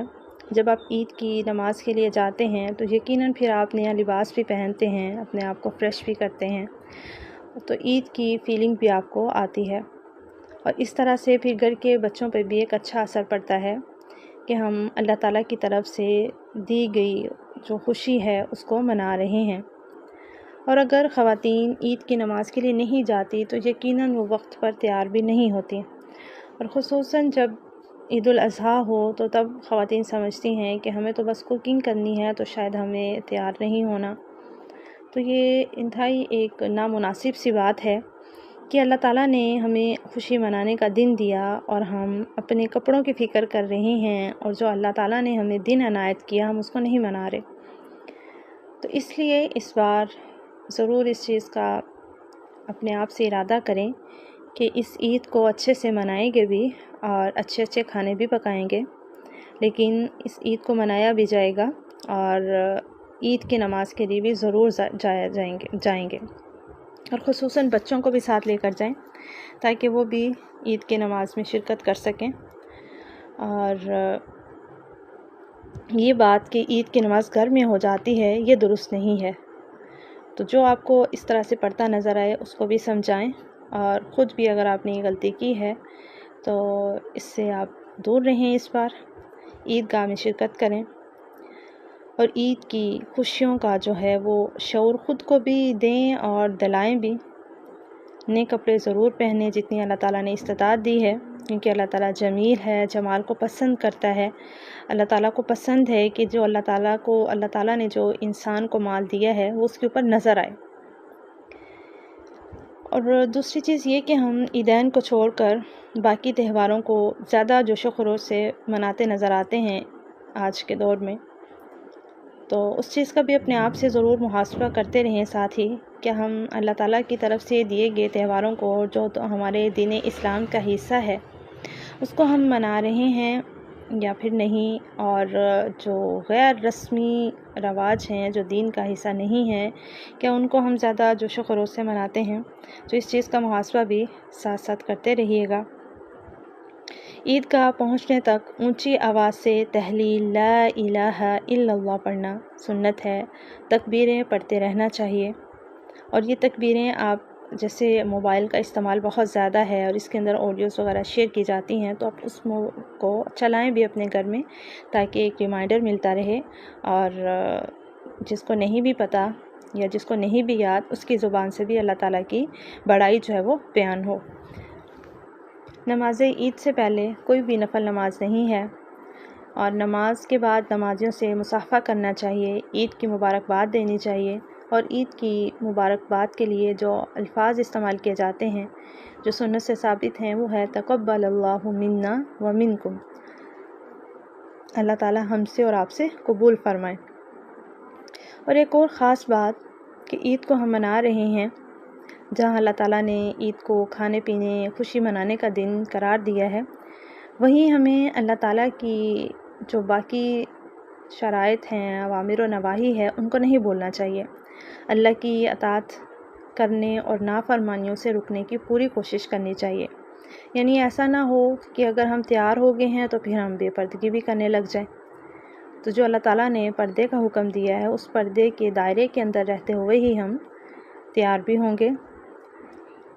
اور جیسے عید گاہ جاتے ہوئے بہت زیادہ خوشبو لگا کر نہیں جانا کہ راستے میں آپ کی خوشبو پھیلتی جائے اور آپ کو بجائے ثواب کے گناہ مل جائے، کیونکہ عورت جو ہے وہ پردے میں ہوتی ہے اور اس کو اتنی تیز خوشبو لگانے کی اجازت نہیں ہے کہ وہ مردوں تک خوشبو جائے، بہت ہلکی جو صرف اس تک رہے، یا بہتر ہے کہ جب آپ گھر واپس آ جائیں تو تب خوشبو لگا لیں۔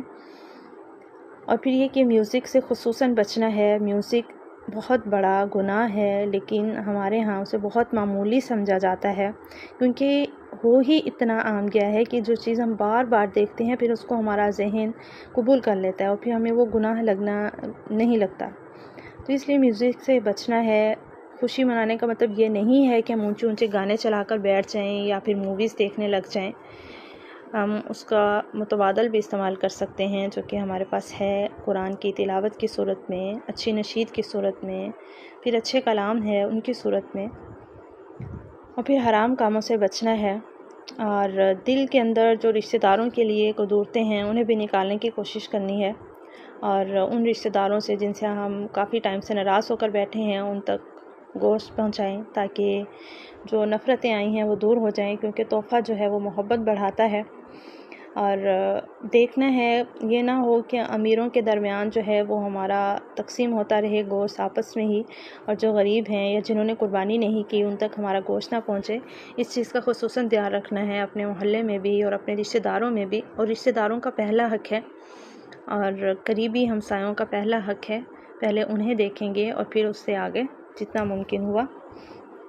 اور لہو و لعب سے بھی بچنا ہے، یعنی اچھی گفتگو کریں، ایسا نہ ہو کہ 4 عورتیں بیٹھ جائیں تو پھر ہم بھول ہی جائیں کہ ہمیں کیسی گفتگو کرنی ہے، اور دوسروں کے حوالے سے کم بات کیا کریں۔ جب آپ دوسروں کے حوالے سے کم بات کریں گے تو یقیناً آپ غیبت سے بچ جائیں گے، اور ہو سکتا ہے کہ اس طرح سے آپ باتوں میں کہیں بہتان بھی لگ رہا ہو، کیونکہ زبان جب پھسل جاتی ہے تو پھر پتہ نہیں چلتا غصے کے اندر ہم کیا کچھ بول جاتے ہیں۔